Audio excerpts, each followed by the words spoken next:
नमस्कार। दिन भर की हर खबर से आपको करने खबरदार में हूं श्वेता सिंह। पिछले 17 दिन से चीन बहुत परेशान है। सीधे तौर पर कूटनीतिक स्तर पर तो नहीं, लेकिन मीडिया और सेना के जरिए भारत को युद्ध की धमकियां दी जा रही हैं। भारत को दिखाने के लिए युद्धाभ्यास करने के वीडियो दिखाए जा रहे हैं ताकि भारत को यह बताया जा सके कि चीन युद्ध के लिए भी तैयार है। आज चीन ने डोकलाम के मुद्दे पर युद्ध से पहले का माहौल बनाने के लिए अपनी आखिरी चाल चली है। खबरदार में आज हम चीन की इसी आखिरी चाल का विश्लेषण करेंगे। हमने कल आपको खबरदार में दिखाया था कि किस तरह से चीन ने सिक्किम बॉर्डर के पास तिब्बत में सबसे बड़ा सैन्य अभ्यास किया, जिसमें एक तरह से यह दिखाने की कोशिश की गई कि चीन ने युद्ध की पूरी तैयारी कर ली है। आज चीन के मीडिया में धमकी दी गई कि अगर युद्ध हुआ तो भारत ये न सोचे कि सिर्फ झगड़े वाली जगह पर ही युद्ध होगा, पूरे चीन बॉर्डर पर फुल फ्रंट मिलिट्री वॉर हो सकता है, जिसके नतीजे भारत को भुगतने पड़ेंगे। चीन की मीडिया की इस धमकी को चीन के विदेश मंत्रालय के आधिकारिक बयान से भी जोड़कर देखा जा सकता है, जिसमें उसने डोकलाम के मुद्दे पर दुनिया के दूसरे देशों से भी बात करने के संकेत दिए हैं, जिसका एक मतलब यह है कि भारत को दुनिया समझा ले वरना युद्ध हो जाएगा। यह डोकलाम के मुद्दे पर भारत को झुकाने, अपनी बात मनवाने के लिए युद्ध का माहौल बनाने वाली चीन की अंतिम चाल है। 16 जून को डोकलाम में भूटान की जमीन को चीन के कब्जे से रोकने के लिए भारत के सैनिक पहुंचे थे। पहले चीन को अंदाजा था कि वो डरा धमकाकर डोकलाम के मुद्दे पर भारत और भूटान को पीछे हटा देगा, लेकिन चीन की धमकियों वाली चाल नहीं चली और डोकलाम पर भारत भूटान दोनों अपने स्टैंड पर डटे रहे और डटे हैं। इस दौरान चीन अपनी सेना और मीडिया के जरिए लगातार युद्ध की धमकियों के संकेत भारत को देता रहा। चीन की सेना ने तिब्बत में कम से कम 3 बार सैन्य अभ्यास किया और चीन की मीडिया में लगातार धमकियों वाले लेख लिखे गए। इसी बीच चीन ने दबाव बढ़ाने के लिए कश्मीर की बात भी करना शुरू कर दिया, जिसे भारत ने साफ साफ खारिज कर दिया। 17 दिन से लगातार चीन का विदेश मंत्रालय अपनी रोजाना की प्रेस कॉन्फ्रेंस में डोकलाम के मुद्दे पर सिर पटक रहा है। अब चीन ने अपने यहां पर दुनिया के बड़े देशों के राजदूतों से बात की, उनसे भारत पर दबाव बनाने को कहा। यानी चीन ने डोकलाम के मुद्दे पर हर चाल चलकर देख ली है। आखिर में वो अब डोकलाम के मुद्दे को इंटरनेशनल रंग देने की कोशिश में लगा है ताकि भारत पर दबाव बनाया जा सके, जिसमें यह कह रहा है कि भारत से दुनिया के बड़े देश बात करें, नहीं तो युद्ध के हालात बन चुके हैं। वो अपने मीडिया के जरिए भी अब यह कह रहा है कि चीन ज्यादा वक्त तक डोकलाम के मुद्दे पर सब्र नहीं कर सकता। इसी को लेकर पिछले कई दिनों से वो सैन्य अभ्यास वाले वीडियो के जरिए यह दिखाने में भी लगा है कि वो युद्ध के लिए पूरी तरीके से तैयार है।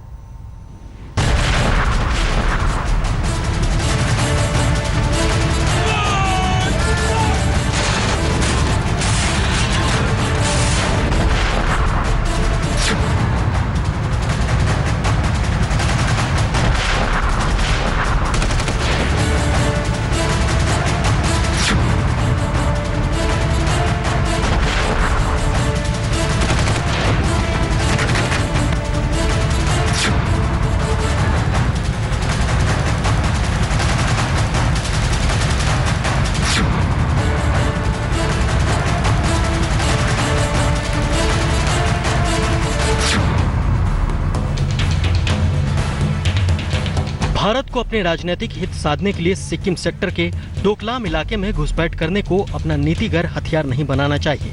हम नई दिल्ली से कह रहे हैं कि वो अपने सैनिक तुरंत हटाए और किसी तरह का तनाव बढ़ने से बचे।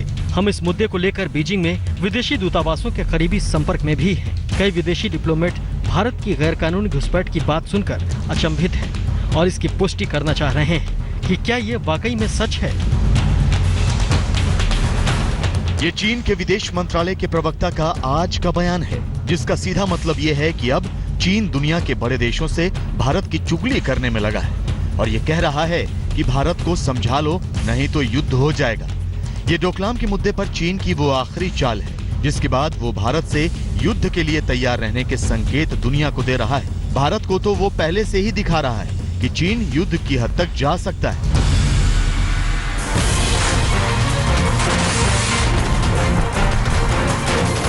ये 14 जुलाई शुक्रवार को चीन की मीडिया द्वारा रिलीज किया गया वो वीडियो है जिसमें तिब्बत में चीन की सेना सबसे बड़ा युद्धाभ्यास करती दिख रही है। ऐसे प्रोपेगेंडा वीडियो के जरिए चीन ये दिखाने की कोशिश में लगा है कि युद्ध के लिए उसकी तैयारी पूरी है, ताकि भारत को डराया जा सके और डोकलाम से पीछे हटाया जा सके।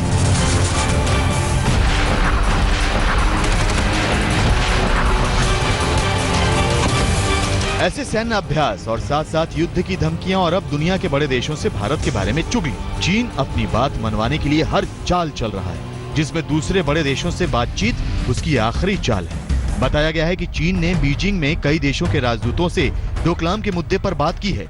इसमें सुरक्षा परिषद के 5 देश सहित G20 देशों के डिप्लोमेट शामिल हैं। चीन ने इन देशों को एक तरह से भारत को समझाने के लिए कहा है, जिसमें उसकी ये बताने की कोशिश है कि भारत पर उसका सब्र टूट रहा है, और सब्र टूटने का मतलब ये है कि अगर युद्ध हो जाए तो बड़ी बात नहीं है।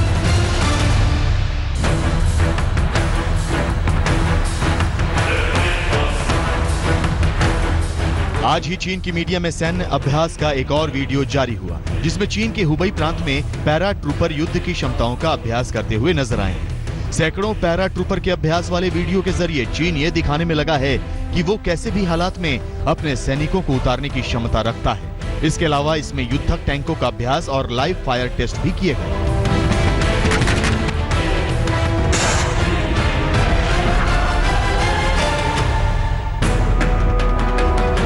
ऐसे सैन्य अभ्यास और ऐसे वीडियो जारी करके और अपने मीडिया के जरिए चीन ने भारत के खिलाफ युद्ध का पूरा माहौल बना लिया है, जिसमें वो ये बताने और दिखाने में जुटा है कि युद्ध की हद तक जाने में चीन को हिचक नहीं है।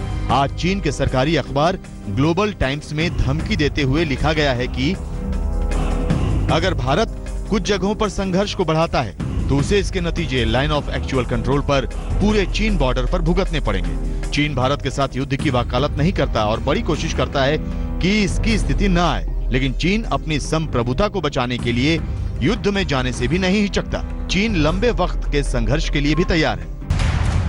पिछले एक हफ्ते में चीन ने जमीन से लेकर आसमान तक और समंदर तक हर जगह पर अपनी सैन्य ताकत का अभ्यास किया है। इसमें तिब्बत पर सबसे बड़े सैन्य अभ्यास के अलावा 17 जुलाई को हाई सी ट्रेनिंग, 13 जुलाई को चीन के पहले एयरक्राफ्ट कैरियर लियान इंग पर युद्ध अभ्यास, हाईलैंड एरिया में चीन की सेना का युद्ध अभ्यास।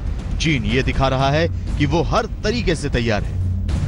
एक तो हमें चाइना को बार बार जो चाइना हमारे तरफ लाल आंखें दिखा रहे हैं, तो आंख फोड़ कर हाथ में यहाँ लाना चाहिए। युद्ध किसी भी समस्या का समाधान नहीं है।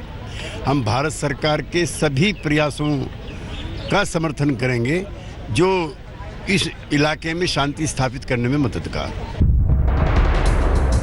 आज चीन के मामले पर राष्ट्रीय सुरक्षा सलाहकार अजीत डोवाल ने प्रधानमंत्री नरेंद्र मोदी से मुलाकात की है। इस महीने के आखिर तक अजीत डोवाल चीन जाने वाले हैं। अब तक चीन के मीडिया के जरिए दी जा रही युद्ध की सीधी धमकियां और इशारों में चीन के विदेश मंत्रालय की आधिकारिक धमकियों के बीच भारत ने भड़कने वाली कोई प्रतिक्रिया नहीं दी और शांत तरीके से अपने रुख पर डटे रहकर डोकलाम मुद्दे पर चीन को सिर पटकने दिया है। लेकिन चीन अगर डोकलाम के मुद्दे को इंटरनेशनल मंच पर लेकर जाता है तो इसके लिए भारत को तैयारी कर लेनी चाहिए। दिल्ली से सुप्रिया भारद्वाज के साथ अनंत कृष्णन, बीजिंग आज तक। हम आपको बताते हैं कि आखिर अब भारत के खिलाफ चीन का प्लान क्या है, क्योंकि चीन का विदेश मंत्रालय पिछले 17 दिन से डोकलाम के मुद्दे पर भारत को पीछे हटाने पर सिर पटक रहा है। इसमें कभी युद्ध की धमकी, कभी कश्मीर की बात करके चीन डोकलाम पर भारत को झुकाने में लगा है। अब जब चीन की हर चाल फेल हुई तो उसने इस मुद्दे पर दुनिया के दूसरे देशों से संपर्क साधने की बात की है। इसका मतलब यह है कि अब चीन इस मुद्दे को अंतर्राष्ट्रीय मंच पर उठाने की तरफ बढ़ने जा रहा है। साथ ही साथ चीन यह संकेत दे रहा है कि डोकलाम के मुद्दे पर भारत के रवैये पर उसका सब्र टूट रहा है और दुनिया इसे माने, इसमें युद्ध का छुपा हुआ संकेत भी चीन देने में लगा है कि अगर ऐसी स्थिति में युद्ध होता है तो इसके लिए भारत जिम्मेदार होगा। 16 जून से लेकर अब तक चीन के साथ इस तनातनी में भारत ने कैप्टन कूल की तरह जवाब दिया है। चीन पहले दिन यह कह रहा है कि डोकलाम में भारत जब तक सैनिक नहीं हटाएगा तब तक कोई बातचीत नहीं होगी, लेकिन भारत ने साफ कहा कि कोई भी रास्ता कूटनीति से ही निकल सकता है। युद्ध की धमकियों पर भारत ने भड़क कर कोई जवाब नहीं दिया है। भारत का क्लियर स्टैंड है कि डोकलाम की जमीन भूटान की है। भूटान के कहने पर भारत ने अपने सैनिक डोकलाम में भेजे। चीन को डोकलाम में सड़क बनाना बंद करके पुरानी स्थिति में लौटना होगा। कोई भी हल कूटनीतिक बातचीत से ही निकल सकता है। आज विदेश सचिव ने संसदीय कमेटी को बताया कि युद्ध की स्थिति नहीं है, भारत शांत तरीके से डोकलाम के मुद्दे पर चीन का सामना करेगा। भारत की कूटनीतिक रास्ते खुले हैं और चीन को भी यही सलाह दी गई है। इस महीने के आखिर में राष्ट्रीय सुरक्षा सलाहकार अजीत डोवाल चीन जाएंगे। सितंबर में ब्रिक्स सम्मेलन के लिए पीएम मोदी चीन जाने वाले हैं। इसके साथ ही भारत ने चीन बॉर्डर पर अपनी तैयारियों को लेकर जवाब दिया है। लोकसभा में सरकार ने आज बताया कि चीन बॉर्डर पर 73 नई सड़कें भारत बनाएगा। 30 सड़कों का काम पूरा हो चुका है और नई सड़कों पर काम शुरू हो चुका है। भारतीय विदेश मंत्रालय ने पाकिस्तान की फेक न्यूज की फैक्ट्री से निकली इस रिपोर्ट को बेबुनियाद, नीच और शरारतपूर्ण बताया। यह झूठा प्रोपेगेंडा चीन के इशारे पर पाकिस्तान की खुफिया एजेंसियों की कारस्तानी हो सकती है, जो चीन के बनाए युद्ध के माहौल में अपनी तरफ से आग लगाना चाहते हैं। लेकिन पाकिस्तान को यह पता होना चाहिए कि भारत एक साथ पाकिस्तान से भी उसकी ही भाषा में निपट रहा है और चीन से भी उसकी ही भाषा में निपट रहा है। भारत के बारे में हमेशा बुरा सोचने वाले पाकिस्तान के साथ भारत ने एक बार फिर इंसानियत की मिसाल पेश की है। पाकिस्तानी जेल में बंद फांसी की सजा पाए भारतीय नागरिक कुलभूषण जाधव की मां को वीजा देने से इनकार करने वाले पाकिस्तान को भारतीय विदेश मंत्री सुषमा स्वराज ने एक बार फिर आईना दिखाया है।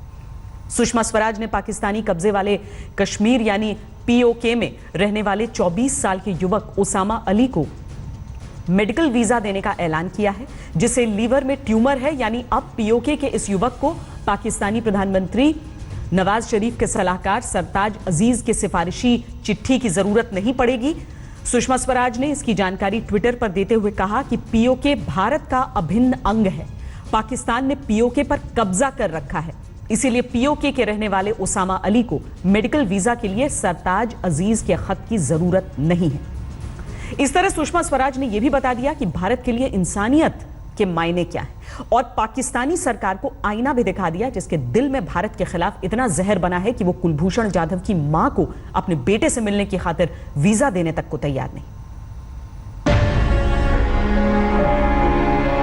पीओके भारत का अभिन्न अंग है, जिस पर पाकिस्तान ने अवैध कब्जा किया हुआ है। हम वहाँ के शख्स को वीजा दे रहे हैं, जिसके लिए किसी आधिकारिक पत्र की जरूरत नहीं है। दरअसल मामला ये है कि पीओके में रहने वाला 24 साल का ओसामा अली इलाज के लिए भारत आना चाहता है, लेकिन पाकिस्तान उसको इसकी इजाजत नहीं दे रहा। ओसामा के लीवर में ट्यूमर है, जिसका इलाज वो दिल्ली में करवाना चाहते हैं। इसके लिए पाकिस्तानी प्रधानमंत्री नवाज शरीफ के विदेश मामलों के सलाहकार सरताज अजीज को इस्लामाबाद में भारतीय हाई कमीशन को लेटर लिखकर देना था, लेकिन उन्होंने ऐसा नहीं किया। इसकी वजह से पीओके के निवासी ओसामा को भारत का मेडिकल वीजा नहीं मिल पा रहा था। ऐसे में ओसामा की मदद के लिए सुषमा स्वराज आगे आई और बिना लेटर के ही ओसामा को इलाज के लिए मेडिकल वीजा देने का ऐलान किया। इस तरह विदेश मंत्री सुषमा स्वराज ने पाकिस्तान को मानवता का संदेश तो दिया ही, साथ ही पाकिस्तान को पीओके वाला आईना भी दिखा दिया। दरअसल पिछले 2 महीने से भारतीय विदेश मंत्रालय ने पाकिस्तान पर जो वीजा नियम लागू किए हैं, उसके मुताबिक भारत में इलाज करवाने के लिए मेडिकल वीजा चाहने वाले पाकिस्तानी नागरिकों को सरताज अजीज की सिफारिशी चिट्ठी लाना अनिवार्य है। लेकिन पाकिस्तान की दिक्कत यह है कि दिल में भारत के लिए नफरत रखने वाला पाकिस्तान आखिर किस जुबान से अपने नागरिकों के लिए भारत में मेडिकल वीजा की सिफारिश करे। कुछ दिन पहले पाकिस्तान की कैंसर पीड़ित महिला फैजा तनवीर ने भी मेडिकल वीजा का आवेदन दिया था, जिसे रिजेक्ट कर दिया गया। इसके बाद ओरल ट्यूमर से पीड़ित पाकिस्तानी महिला फैजा तनवीर ने भारतीय विदेश मंत्री सुषमा स्वराज से मदद की गुहार लगाई थी। फैजा तनवीर ने अपने इलाज के लिए गाजियाबाद के एक हॉस्पिटल को 10 लाख रुपए एडवांस में दिए, लेकिन फैजा तनवीर को मेडिकल वीजा के लिए सिफारिशी लेटर लिखने से सरताज अजीज ने साफ इनकार कर दिया। उन्होंने मुझे कहा जी हम आपको वीज़ा नहीं दे सकते। मैंने उनसे कहा कि मैंने पैसे भी भर दिए हैं, आधे पैसे मेरे चले गए हैं, मेरी ज़िंदगी बचाने के लिए बहुत ज़रूरी है वहाँ जाके डॉक्टर से इलाज करवाना। उन्होंने आगे से कहा जी हमने एम्बेसी से वीज़े बंद कर दिए हुए हैं, आपके हुकूमत में जो बंदा सरताज हुसैन है, सरताज अजीज़ है, वो हमें लेटर लिखे, उस हमारी सुषमा सुषमा को वहाँ की जो वज़ीर ख़ारजा हैं उनको लेटर लिखे, उस लेटर की कॉपी आप ला के दें तो हम वीज़ा देंगे। वहाँ मैं फॉरेनर ऑफिस गई हूँ, सरताज अजीज के ऑफिस, उन्होंने कहा जी उनका कोई रोल ही नहीं है। मतलब ये कि पाकिस्तानी सरकार के लिए भारत से दुश्मनी निभाना अपने नागरिकों की जान बचाने से ज्यादा मायने रखता है। इस पर तंज करते हुए सुषमा स्वराज ने बीते सोमवार को एक के बाद एक 9 ट्वीट किए थे। उन्होंने लिखा, सरताज अजीज को केवल इतना करना है कि पाकिस्तानी नागरिकों को मेडिकल वीजा दिए जाने को मंजूरी दे दें। मुझे ऐसा कोई कारण नहीं समझ में आता है कि जिसकी वजह से वो अपने ही लोगों को इजाजत देने से हिचक रहे हैं। सुषमा स्वराज ने अपने ट्वीट में कुलभूषण जाधव की मां को वीजा देने से इनकार करने वाले पाकिस्तान को भी आड़े हाथों लिया था। उन्होंने लिखा था, कुलभूषण की मां अवंतिका जाधव अपने बेटे से मिलना चाहती हैं, जिसे पाकिस्तान ने मौत की सजा सुनाई है। मैंने सरताज अजीज को पर्सनल लेटर लिखकर कुलभूषण की मां को वीजा देने की बात कही। उन्होंने लेटर पर ध्यान देने की जरूरत भी नहीं समझी। कैंसर पीड़ित पाकिस्तानी महिला फैजा तनवीर की गुहार का जवाब देते हुए सुषमा स्वराज ने ट्वीट किया, मैं पाकिस्तानी नागरिकों को भरोसा दिलाना चाहती हूं कि सरताज अजीज की मंजूरी के साथ जिन्होंने वीजा एप्लीकेशन के लिए अप्लाई किया है, उन्हें हम तुरंत वीजा की मंजूरी देंगे। लेकिन पाकिस्तान की सरकार ने अब तक अपने किसी भी नागरिक को मेडिकल वीजा पर भारत आने की अनुमति नहीं दी है। आखिर दे भी तो किस मुंह से? आतंकी जुबान बोलने वाला पाकिस्तान भारत से मदद की गुहार तक लगाने का नैतिक हक खो चुका है। आज तक ब्यूरो। तमाम कोशिशों के बावजूद पाकिस्तान के दुश्मन दिल का इलाज करने में भारत कामयाब नहीं हो पा रहा है। लेकिन पाकिस्तान के आम नागरिकों के दिल, किडनी, लीवर का इलाज करने में भारत को कोई कष्ट नहीं है, क्योंकि भारत को इस बात का एहसास है कि गंभीर बीमारियों के इलाज के लिए पाकिस्तान की जनता भारत के मेडिकल वीजा पर ही निर्भर है। रिपोर्ट्स के अनुसार भारत में इलाज के लिए आने वाले विदेशियों में 15 से 20% पाकिस्तानी नागरिक होते हैं। दिल, किडनी, लीवर ट्रांसप्लांट के अलावा कैंसर के इलाज के लिए बड़ी संख्या में पाकिस्तानी मरीज नई दिल्ली और चेन्नई के अस्पतालों में भर्ती होते हैं। दिल्ली के एक नामी प्राइवेट अस्पताल में हर महीने करीब 500 पाकिस्तानी मरीज इलाज के लिए आते हैं। मेडिकल वीजा पर आने वाले ज्यादातर पाकिस्तानी मरीजों को लीवर ट्रांसप्लांट की जरूरत होती है, क्योंकि भारत से दुश्मनी निभाने के चक्कर में सेना पर पानी की तरफ पैसा बहाने वाले पाकिस्तान में लीवर ट्रांसप्लांट की कोई सुविधा उपलब्ध नहीं है। भारत में लीवर ट्रांसप्लांट पर करीब 30 लाख रुपए का खर्च होता है, जबकि यूरोप और पश्चिमी देशों में लीवर ट्रांसप्लांट का खर्च भारत के मुकाबले 6 से 7 गुना ज्यादा होता है।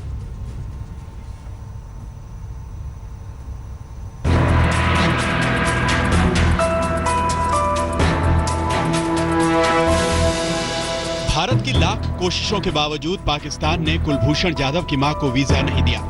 लेकिन पाकिस्तान को शिकायत है कि भारत ने पाकिस्तान के नागरिकों को मेडिकल वीजा देने पर बैन लगा दिया है। ऊपर से पाकिस्तानी मीडिया में इसे भारत की तरफ से उठाया गया अमानवीय कदम बताया जा रहा है।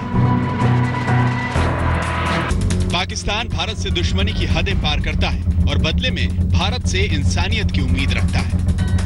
भारत ने वीजा नियम जरा से सख्त क्या किए, कुलभूषण जाधव की मां को वीजा देने से इनकार करने वाले पाकिस्तान की सांसें उखड़ने लगी।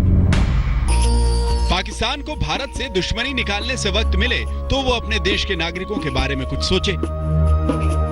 दिल्ली में हर महीने करीब 500 पाकिस्तानी मरीज दिल, किडनी और लीवर ट्रांसप्लांट के लिए आते हैं, जिस पर 30 लाख रुपए तक का खर्च आता है, जबकि यूरोप या बाकी देशों में खर्च 6 से 7 गुना ज्यादा होता है। भारत में इलाज का खर्च पाकिस्तान से आधा है और कई बड़े बीमारियों के इलाज की तो पाकिस्तान में सुविधा तक नहीं है। पाकिस्तान भले ही अपने दिल में भारत और भारतीयों के लिए दुश्मनी रखे, लेकिन भारत मानवता के उच्च मापदंडों को अपनाता है। भारत ने पाकिस्तानी मरीजों को मेडिकल वीजा पर कोई बैन नहीं लगाया है। बस सरताज अजीज लेटर लिख दें, लेकिन सरताज अजीज लेटर लिखने को भी तैयार नहीं है। ये उनके जमीर को गवारा नहीं है। हाँ, अपने नागरिकों को बेमौत मारा जाना गवारा है। आज तक ब्यूरो। बोया पेड़ बबूल का तो आम कहां से हुए। सच यह है कि पाकिस्तान को भारत से दुश्मनी करने की कोई ऐसी लाइलाज बीमारी लगी हुई है कि उसे इस बात से भी कोई फर्क नहीं पड़ता कि भारत पाकिस्तानी नागरिकों को मेडिकल वीजा दे या न दे, क्योंकि अपने जिन लोगों को पाकिस्तान भारत में भेजना चाहता है उन्हें किसी वीजा की जरूरत तो होती नहीं। समझ गए होंगे आप हम किसकी बात कर रहे हैं। हम बात कर रहे हैं पाकिस्तानी बैट टीम की, जो एलओसी पार करके भारतीय सैनिकों के सिर काटकर भाग जाते हैं। हम बात कर रहे हैं उन आतंकवादियों की जो एलओसी पार करके कश्मीर में आते हैं और आतंकी घटनाओं को अंजाम देकर जाते हैं। केंद्रीय गृह मंत्रालय ने लोकसभा में जानकारी दी है कि पिछले साल के मुकाबले इस साल जम्मू कश्मीर में नियंत्रण रेखा से पाकिस्तानी आतंकवादियों की घुसपैठ की कोशिशें दोगुनी हो गई हैं। इस साल 1 जुलाई तक 6 महीनों के दौरान एलओसी पर आतंकवादी घुसपैठ की 42 कोशिशें हुई। पिछले साल यानी 2016 के शुरुआती 6 महीनों के दौरान एलओसी पर पीओके से आतंकी घुसपैठ के 19 कोशिशें हुई। ये आंकड़े देखने के बाद इस बात से कौन इनकार करेगा कि पाकिस्तान के लिए सिर्फ आतंकवादी ही चहेते हैं, जिनके आगे आम नागरिकों की जान की कीमत कुछ नहीं है। इसीलिए पाकिस्तान ये कहता हुआ बिल्कुल अच्छा नहीं लगता कि भारत उसके नागरिकों को वीजा नहीं दे रहा। भारत इतना बेगैरत नहीं कि वो दुश्मनी निभाने के चक्कर में इंसानियत भूल जाए। ये तो सिर्फ पाकिस्तान कर सकता है और कर रहा है। वक्त एक ब्रेक का है। ब्रेक के बाद पाकिस्तान तेरे टुकड़े होंगे हजार, कौन कह रहा है? कश्मीर की आजादी के लिए मर मिटने की कस्में खाने वाले पाकिस्तान कभी अपनी गिरबान में नहीं झांकता। पाकिस्तान के लगभग हर हिस्से के लोग पाकिस्तान से आजाद होने के लिए छटपटा रहे हैं। बलूचिस्तान और पीओके में पाकिस्तान से आजादी की बुलंद आवाजें आती रहती हैं और अब पाकिस्तान के सिंध प्रांत में भी पाकिस्तान से आजादी की आवाज उठने लगी। पाकिस्तान का कब्रिस्तान, हिंदू देश बलूचिस्तान, पाकिस्तान का कब्रिस्तान, हिंदू देश बलूचिस्तान, पाकिस्तान टूटेगा, तोड़ेंगे तोड़ेंगे, पाकिस्तान तोड़ेंगे, मुर्दाबाद मुर्दाबाद, पाकिस्तान मुर्दाबाद, आइए कायदे, आइए कायदे। बलूचिस्तान क्या मांगे? आजादी। पीओके क्या मांगे? आजादी। अब सिंध भी मांगे आजादी। कश्मीर की आजादी की बात करने वाला पाकिस्तान अपने गिरेबान में नहीं झांकता। अगर झांकता तो उसे अंदाजा होता कि पाकिस्तान खुद टुकड़े टुकड़े होने की कगार पर खड़ा है। हम क्या चाहते हैं? आजादी। हम क्या चाहते हैं? आजादी। हम क्या चाहते हैं? बलूचिस्तान और पीओके की तरह पाकिस्तान के सिंध में भी लोग पाकिस्तान से आजादी चाहते हैं। पाकिस्तान के हैदराबाद में सिंध प्रांत की आजादी के लिए जोरदार प्रदर्शन हुआ। सुनिए किस तरह पाकिस्तान के खिलाफ सिंध में नारेबाजी हो रही है।